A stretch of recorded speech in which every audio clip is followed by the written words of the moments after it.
کہ آج کل سننے کے لیے آتا ہے کہ ڈپریشن ہو گیا اور کسی نے خودکشی کر لی. باپ نے بچوں کو کپڑے نہیں بنا کے دیے, اگلے دن پتہ چلتا ہے اس نے خودکشی کر لی. کیسے ان ایشوز کو سالو کریں؟ بڑی اہم بات آپ نے کی ہے. اصل میں کچھ چیزوں کو یاد رکھنے کی ضرورت ہے کہ ایک تو ہم اس بات کو یاد رکھیں کہ ہم اپنے گھروں میں ہیٹڈ ماحول نہ ہونے دیں. سوسائٹی اتنی بدل گئی ہے کہ بچی اٹھتی ہے, اس کے 4 بچے ہوں 3 بچے ہوں, وہ اٹھتی ہے اور وہ اپنے شوہر سے خلا کو ڈیمانڈ کر لیتی ہے صرف اس لیے کہ اس کی ضروریات نہیں پوری ہو پا رہی. اچھا, ضروریات کا جو تعلق ہے نا, وہ ایکچولی سمجھنا پڑے گا اس چیز سے کہ ہماری نیڈز اور وانٹس میں فرق کیا ہے. اچھا, آپ مجھے بتائیں کہ یہ جو حکومت ہے عمران خان کی, اس کے بارے میں آپ کے کیا جذبات, کیا خیالات ہیں؟ یہ جو یو این جیڑا جتے او دے نال, آپ کو اتنا موٹیویٹ کرنے کے پیچھے کون سی وہ وجہ ہے جس کی وجہ سے آنکھوں سے نظر نہیں آتا, ویل چیئر پہ ہیں, لیکن پھر بھی آپ ساری دنیا کے لیے موٹیویشن کا سبب ہیں؟ تو میرے اللہ نے مجھے لگتا ہے کہ مجھے چنا. آپ کی فیملی میں آپ کا سب سے بڑا فین کون ہے؟ محسن صاحب, آپ کو کون سی کتابیں پڑھنا پسند ہے؟ السلام علیکم. رنگ کے پلیٹ فارم سے میں ہوں آپ کی میزبان عائشہ فاروق. آج ہماری پہلی ملاقات ہے اور اس پہلی ملاقات کے ساتھ ایک بڑے اہم موضوع کے ساتھ میں آپ کی خدمت میں حاضر ہوں. آج جس دور سے ہم گزر رہے ہیں اس میں ڈپریشن کا بہت بڑا ہاتھ. ہر چھوٹے سے چھوٹا بچہ یہ لفظ جانتا ہے کہ مجھے ڈپریشن ہو گیا. تو ایک ایسے شخص کے ساتھ آج ملاقات رکھی جو ہمیں موٹیویٹ کرے گا کہ زندگی کہتے کس ہیں. میں کسی کا نام مینشن نہیں کروں گی کہ ڈپریشن سے اس نے خودکشی کر لی, لیکن میں یہ ضرور مینشن کروں گی کہ ڈپریشن ہوتا کیا ہے اور وہ ہماری زندگی میں شامل کیوں ہو جاتا ہے اور ہم نے اس سے لڑنا کیسے ہے. اس کی بہت ساری مثالی شخصیت ہمارے ملک میں موجود ہیں, بس ہم نے ان کو فالو کرنا ہوتا ہے.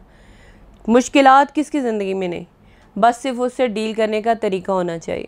آج ہم جس سے ملنے جا رہے ہیں, جس سے اس مدعے کے اوپر بات کرنے جا رہے ہیں, وہ ہیں محسن نواز صاحب, جسے اللہ تعالیٰ نے ایک نعمت سے چھینا اور کئی طاقتوں سے نوازا. وہ شخص دیکھ نہیں سکتا, وہ شخص چل نہیں سکتا, لیکن ان کی آواز میں اتنی طاقت ہے کہ لوگ اپنے مسئلے ان کے پاس لے کر جاتے ہیں, اور وہ اتنے مصروف رہتے ہیں کہ عام انسان سے زیادہ ان کے پاس وقت کی کمی ہوتی ہے کہ وہ اپنی فیملی کو کیسے ٹائم دیں. مجھے خوشی ہوتی ہے میں جب ان کو دیکھتی ہوں کہ وہ اپنی فیملی کے ساتھ بھی اتنی ہی ایمانداری کے ساتھ وقت گزارتے ہیں جیسے وہ ایک عام انسان کے مسئلوں کے لیے گزارتے ہیں. ریڈیو اسٹیشن میں ان سے ملا جا سکتا ہے, آپ کو ان کے کلینک میں ملا جا سکتا ہے, وہ فون پہ بڑے ایزیلی اویلیبل ہے. تو آئیں ملتے ہیں محسن نواز صاحب کے ساتھ. السلام علیکم. وعلیکم السلام. عائشہ, بہت بہت شکریہ آپ کی عزت افزائی کے لیے. جو آپ نے میرے لیے الفاظ استعمال کیے ان سے تو خود میں موٹیویٹ ہو گیا. آپ نے زبردست طریقے سے تعارف کروایا, بہت شکریہ. کہ آج کل سننے کے لیے آتا ہے کہ ڈپریشن ہو گیا اور کسی نے خودکشی کر لی. پاکستان میں بھی رواج ہے عید کے کپڑے نہ ہوں, ایک ایکٹر کیا کہتے ہیں کمائی کم کر لے تو وہ ڈپریشن کا شکار ہو جاتا ہے, یہاں ہم لوگ اسے پاگل کہنا شروع کر دیتے ہیں. میں کسی کا نام مینشن نہیں کروں گی. ایسے مدعوں کو کس طرح سے ہم اس وقت سالو کریں؟ مطلب باپ نے بچوں کو کپڑے نہیں بنا کے دیے, اگلے دن پتہ چلتا ہے اس نے خودکشی کر لی. کیسے ان ایشوز کو سالو کریں؟ بڑی اہم بات آپ نے کی ہے. اصل میں کچھ چیزوں کو یاد رکھنے کی ضرورت ہے کہ ایک تو ہم اس بات کو یاد رکھیں کہ ہم اپنے گھروں میں ہیٹڈ ماحول نہ ہونے دیں. بعض اوقات ہمارا گھر کا ٹمپریچر اتنا ہائی ہو جاتا ہے, ہم آپس میں بات کرتے ہوئے اتنے ہائی ٹمپریچر پر بات کرتے ہیں, سٹیکس ہائی ہوتے ہیں, بہت زیادہ ایک دوسرے کی بات کو برداشت ہی نہیں کر رہے ہوتے. سب سے زیادہ میں سمجھتا ہوں کہ پاکستان میں جس چیز پر کام کرنے کی ضرورت ہے وہ ایک برداشت اور ٹیمپرامنٹ کو اچھا بنانے کی ضرورت ہے. ایک دوسرے کے ساتھ ڈائلاگ کرنا سیکھنے کی ضرورت ہے. اگر بچے کو کوئی چیز نہیں ملی تو اس نے اگر کوئی ریئیکٹ کیا تو اس سے پہلے والا جو سٹیج ہے وہ یہ ہے کہ اس بچے کو ہم ہی نے تو گروم کیا. ہم کہاں کمی چھوڑ گئے کہ اس بچے کو ہم نے رسپانس دینا نہیں سکھایا, اس نے ریئیکٹ کر دیا, اس نے اینیمل برین سے کام لیا جبکہ اس کو ہیومن برین سے کام لینا چاہیے تھا.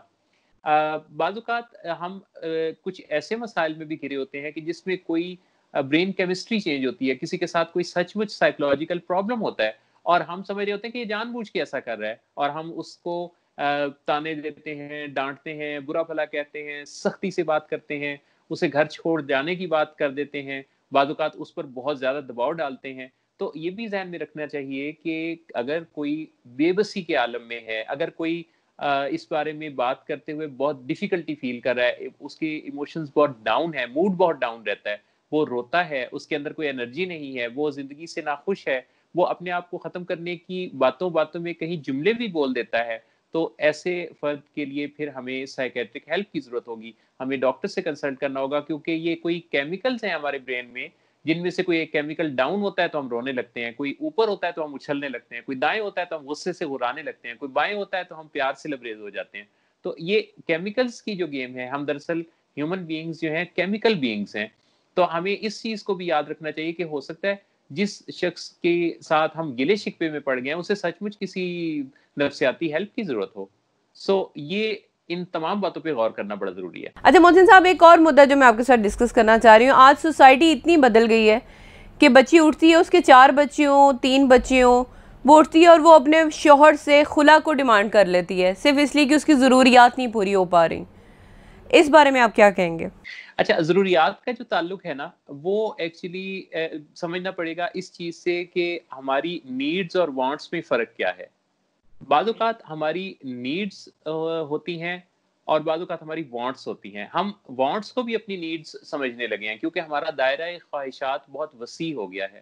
لہذا سب سے پہلے تو یہ سمجھ لینے کی ضرورت ہے کہ ضروریات زندگی ہم کسے کہتے ہیں. مثال کے طور پہ اگر کوئی کسی خاص ماڈل کا فون، کسی خاص ماڈل کی گاڑی یا کسی خاص سوسائٹی یا ٹاؤن میں گھر کو اپنی ضرورت کہتا ہے تو یہ پھر تھوڑا اسے سمجھنے کی ضرورت ہے کہ یہ وانٹ ہو سکتی ہے اگر وہ کسی ایسی جگہ پہ ہے جہاں اس کے پاس گھر تو ہے، خاص سوسائٹی میں نہیں ہے، موبائل تو ہے لیکن کوئی خاص موبائل نہیں ہے.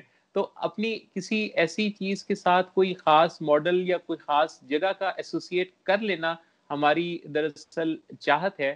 اور اس چیز کو یاد رکھنے کی ضرورت ہے کہ چاہتیں جو ہیں یہ کبھی سمٹتی نہیں ہے، کبھی رکتی نہیں، کبھی ٹھہرتی نہیں، ان کا دائرہ تو وسیع سے وسیع تر ہوتا چلا جاتا ہے. اور خوشی حقیقی، میں اس سے بات کو یوں جوڑوں گا کہ جو حقیقی خوشی جس کے ہم متلاشی ہوتے ہیں وہ خوشی ان چیزوں میں نہیں ہے. ایک ہمارا انر ورلڈ ہے، ایک ہمارا آؤٹر ورلڈ ہے، باہر کی چیزیں تبدیل ہوتی رہتی ہیں. میں آپ سے پوچھتا ہوں اگر آپ کو آج کوئی بہت شاندار نئی بہترین ماڈل کی کوئی گاڑی گفٹ مل جائے تو آپ اس کی بہت زیادہ خوشی محسوس کریں گی، لیکن یہ خوشی کیا مہینے بعد بھی آج کے دن جیسی ہوگی؟ آپ کی موٹیویشن کیا ہے؟ آپ کو اتنا موٹیویٹ کرنے کے پیچھے کون سی وہ وجہ ہے جس کی وجہ سے آنکھوں سے نظر نہیں آتا، ویل چیئر پہ ہیں لیکن پھر بھی آپ ساری دنیا کے لیے موٹیویشن کا سبب ہیں؟ سب سے بڑی میری موٹیویشن یہ ہے کہ میرا اللہ اتنا مہربان ہے کہ اس نے مجھے انسانوں کے لیے ایک سورس آف گریٹیٹیوڈ بنا دیا ہے. مجھے روزانہ الحمدللہ بہت سارے لوگ ملتے ہیں، ٹیلی فون کالز دور دراز سے آتی ہیں، پاکستان سے، پاکستان کے باہر سے، اور ہر روز مجھے ایک سے زیادہ لوگ یہ کہتے ہیں کہ آپ سے مل کے بہت خوشی ہوئی، اگر آپ یہ کر سکتے ہیں تو ہم کیوں نہیں کر سکتے. آپ ایک سمبل ہے موٹیویشن کا، گریٹیٹیوڈ کا. تو یہ باتیں سن کے دل سے بس ایک ہی آواز آتی ہے اور وہ ہے الحمدللہ. تو میرے اللہ نے مجھے لگتا ہے کہ مجھے چنا اس کام کے لیے کہ میں اس کی مخلوق کے درمیان جتنے دنوں کے لیے ہوں، مجھے یا کسی کو بھی یہ اندازہ نہیں ہے کہ وہ زمین کے اوپر والی بستی میں وہ کتنے دنوں کے لیے ہے، لیکن جتنے دنوں کے لیے بھی وہ ہے، اگر اسے دیکھ کے مل کے خدا کی قدرت یاد آتی ہے نا تو اس سے بڑا کوئی انعام اور سورس آف موٹیویشن نہیں ہو سکتا. سو میری سب سے بڑی موٹیویشن تو یہ ہے. بالکل صحیح. اچھا آپ مجھے بتائیں کہ یہ جو حکومت ہے عمران خان کی، اس کے بارے میں آپ کے کیا جذبات، کیا خیالات ہیں؟ میں کوئی سیاست میں زیادہ دلچسپی نہیں رکھتا. میری جو پارٹی ہے نا وہ ہے JJUN، جیڑا جتے او دے نال.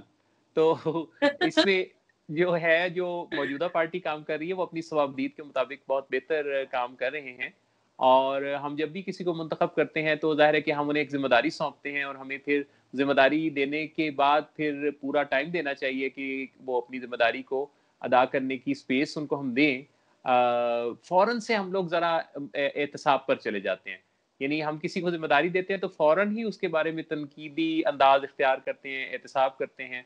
تو اس کی نسبت مجھے لگتا ہے کہ لوگوں کو سپیس دینی چاہیے. اللہ نے اگر کسی کو عزت دی ہے نا تو اس میں پھر ہمیں تھوڑا ویٹ کرنا چاہیے، دیکھنا چاہیے، اور اگلی دفعہ ہم کسی دوسری شخصیت کو، کسی دوسری پارٹی کو موقع دے سکتے ہیں. اگر یہ پارٹی یا کوئی دوسری پارٹی آپ کی پارٹی نہیں ہے تو اصل کام تو اس پیارے پاکستان کی خدمت کرنا ہے. ہم انڈیویجول لیول پہ بہت کام کر سکتے ہیں. میں آپ ہم سب لوگ اس وطن پاکستان کو خوبصورت اچھا بنانے کے لیے کسی عہدے کے محتاج نہیں ہیں, کسی اسمبلی کے ممبر ہونے کی ضرورت نہیں ہے. ہم اپنی ذات میں رہتے ہوئے اپنے ارد گرد سراؤنڈنگز کو بہتر بنانے کا کوئی نہ کوئی عملی مظاہرہ کر سکتے ہیں. محسن صاحب, آپ کو کون سی کتابیں پڑھنا پسند ہے؟ مجھے لٹریری کتابیں, ادبی کتابیں کافی پسند ہیں. مجھے پوئٹری میں بھی کافی دلچسپی ہے, اور مجھے سائیکالوجی اور کاؤنسلنگ کے فیلڈ سے چونکہ وابستہ ہوں, تو ایسی جو ریسرچز ہیں, ایسی بکس ہیں, ان کو میں فریکوینٹلی پڑھتا رہتا ہوں, سیکھتا رہتا ہوں. تو کتاب دوستی جو ہے وہ دراصل انسان دوستی بھی ہے, علم دوستی بھی ہے. تو میں وقتاً فوقتاً ضرور اپنے مطالعے میں کچھ نہ کچھ رکھتا ہوں. آپ کی فیملی میں آپ کا سب سے بڑا فین کون ہے؟ سب کا اپنا اپنا رول ہے. میری وائف میری زندگی میں شامل ہیں, اور ان کے ساتھ میں نے اپنی زندگی کو بالکل نیا پایا. مجھے انہوں نے بھلا ہی دیا کہ میرے ساتھ کوئی فزیکل چیلنجز ہیں. الحمدللہ مجھے 2 بیٹوں سے اللہ نے نوازا. علی احمد اوان اور سلمان احمد اوان دونوں شاندار کام کر رہے ہیں. دونوں خوبصورت سوچتے ہیں اور اپنی سوچوں کو کمیونیکیٹ کرنے کی صلاحیت رکھتے ہیں. ہم آپس میں بہت کلوز ہیں. آپ حیران ہوں گی کہ ہمارے گھر میں سب سے زیادہ جو چیز دیکھنے میں آتی ہے کہ ہم آپس میں اتنی باتیں کرتے ہیں کہ ہمیں روزانہ سونے سے پہلے پھر یہ کہنا پڑتا ہے کہ بس بھئی اب باتیں ختم, اب سونے کا ٹائم ہو گیا. تو اتنی شیئرنگ جو ہے یہ بھی میں سمجھتا ہوں کہ اللہ کی بڑی خاص بلیسنگ ہے. بہت خوبصورت باتیں ہیں, آپ نے مجھے بہت کچھ سکھایا. آج ہماری ملاقات کا سلسلہ جاری رہے گا. محسن صاحب, آج کے لیے آپ کے ساتھ کا شکریہ, آپ کی دی ہوئی تعلیم کا شکریہ. کہ میں امید کرتی ہوں کہ ہم لوگوں کے درمیان ہوئی ہوئی باتیں دوسرے لوگوں کی بھی زندگی کو بدلنے کا ایک پلیٹ فارم بنے گا. دوسرے لوگ بھی سوچیں گے کہ ہم زندگی کو بہتر انداز میں لے کے جا سکتے ہیں. جو ہو رہا ہے وہ ہو رہا ہے, لیکن ہم نے آگے جینا ہے. آپ کے وقت کا بہت بہت شکریہ محسن صاحب. یہ سلسلہ چلتا رہے گا تاکہ ہم اور لوگوں کو موٹیویٹ کر سکیں. بہت بہت شکریہ عائشہ. خوش رہیے, سلامت رہیے, اور اسی طرح لوگوں کے اندر شعور کی روشنی اور شعور کے چراغ جو ہیں وہ بانٹتی رہیے. بہت شکریہ محسن صاحب آپ کا. تو آپ نے دیکھا, آلموسٹ میں نے کوشش کی کہ ہر مدعے کے اوپر بات ہو, کیونکہ کووڈ-19 نے ہمارے سوچنے کا انداز اتنا بدل دیا ہے کہ ہم شاید نیگیٹو ہی سوچی جا رہے ہیں. بات میں کر رہی ہوں خاص کر ان وائٹ کالرز والوں کی جن کے لیے کوئی سنتا نہیں, کہتا ہے, وہ ہاتھ پھیلا سکتے نہیں اور ان تک کوئی پہنچتا نہیں. تو فی الوقت وہ اپنی فیملی کے ساتھ ہو کر بھی ان سے خوفزدہ ہیں, یہ سوچتے ہیں کہ میں ان کی ضروریات کیسے پورے کروں. اور سب سے بڑی بات, ہم شاید اتنے ماڈرن نہیں ہیں کہ آن لائن کلاسز کے تھرو اپنے بچوں کو پڑھا سکیں. وہ بھی ایک ڈپریشن کا ماحول ہے. کوشش کی میں نے کہ محسن صاحب سے میں ہر مدعے کے اوپر بات کر سکوں, اور امید کرتی ہوں کہ آپ ان ساری باتوں کو پازیٹیو لیں گے. اور کوئی سوال آپ ان سے کرنا چاہیں, یا آپ چاہیں کہ اس پلیٹ فارم پہ آپ کسی چیز کو دیکھنا چاہتے ہیں, تو لیٹ می نو. آپ ان باکس بھی کر سکتے ہیں, ہماری ویڈیو کے نیچے کمنٹ بھی کر سکتے ہیں. تو ڈیفینیٹلی ہم آپ کو اس کو رسپونڈ کریں گے, اور اسکرین پہ فلیش ہونے والے نمبر کے تھرو بھی آپ ہم سے بات کر سکتے ہیں. ہمارے چینل کو لائک کریں, سبسکرائب کریں, اور ایک رشتہ بنائیں تاکہ ہم لوگ اس رشتے کے ساتھ ایک دوسرے کے مسئلوں کو حل کر سکیں. اپنا بہت خیال رکھیے گا. اللہ حافظ.